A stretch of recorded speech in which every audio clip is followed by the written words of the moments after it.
नमस्कार दोस्तों, मैं हिमाल स्वागत करता हूं आपको नेटवर्क 44 पर, जहां हर हफ्ते मिलती हैं आपको डर की सच्ची कहानियां।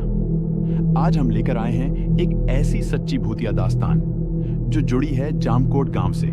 एक गांव जहां डर खुद इंसान की शक्ल में घूमता है। जामकोट गांव की भूतिया रात, जहां हर चीख जंगल में गुम हो जाती है। उत्तराखंड और नेपाल की सीमा से सटे जामकोट गांव में रात का सन्नाटा कुछ अलग ही होता है। लोगों का कहना है कि वहां रात में सिर्फ हवा नहीं चलती, कोई और भी है जो उनके साथ सांसें लेता है। इस गांव की सबसे पुरानी बात 70 साल पहले की है, जब गांव के बीचों बीच एक मंदिर बनाया गया था। लेकिन वो मंदिर देवता का नहीं था, बल्कि किसी दूसरे के लिए था। वो दूसरा कौन था? एक तपस्वी, जिसने 12 साल तप करके किसी प्राचीन शक्ति को बुला लिया था।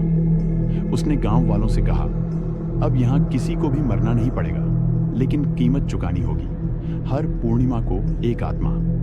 गांव वालों ने सोचा ये बस अफवाह है, लेकिन फिर शुरू हुआ मौतों का सिलसिला। हर पूर्णिमा को एक आदमी या औरत गायब हो जाता। पहली बार गायब हुआ रामलाल चौधरी, गांव का वैद्य।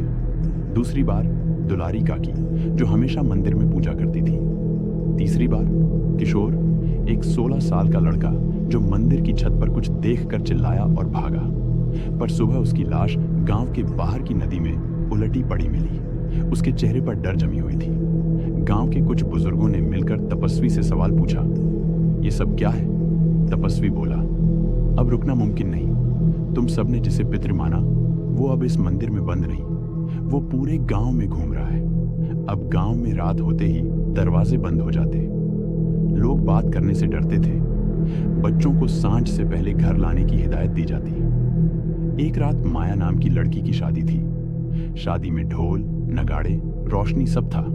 लेकिन जैसे ही रात के 12 बजे बिजली गई और फिर वो वापस नहीं आई। जब रोशनी दोबारा आई तो मंडप खाली था। माया गायब थी। सिर्फ उसका जोड़ा और खून से सना उसका कंगन वहीं पड़ा मिला। जामकोट के कई लोग अब गांव छोड़ने लगे थे, लेकिन जो लोग जाते वो कभी किसी को नजर नहीं आते। पंचायत ने फैसला किया, अब मंदिर को तोड़ा जाएगा। पर जैसे ही मंदिर के पास जेसीबी पहुंची, ड्राइवर की आंखें सफेद हो गईं और वो चिल्लाया, वो मेरे पीछे खड़ा है, मुझे ले गया, मुझे ले गया। ड्राइवर वहीं बेहोश हो गया। अगले दिन उसकी आत्मा निकल गई थी।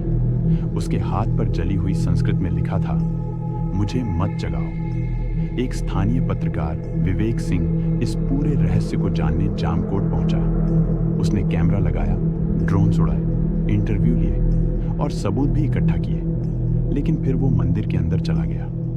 उसके कैमरे में आखिरी रिकॉर्डिंग थी, ये कोई मंदिर नहीं, ये तो दरवाजा है। एक दुनिया और है इसके पीछे, एक भयानक अंधेरी दुनिया। विवेक कभी नहीं मिला।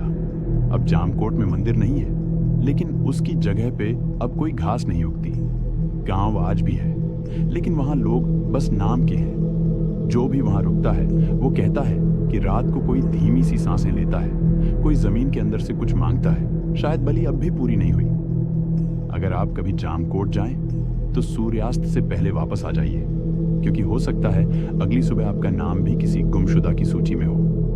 अगर ये कहानी आपको डरावनी लगी तो वीडियो को लाइक करें, कमेंट में जामकोट लिखें और चैनल नेटवर्क 44 को सब्सक्राइब जरूर करें, ताकि अगली भूतिया कहानी आपसे ना छूटे।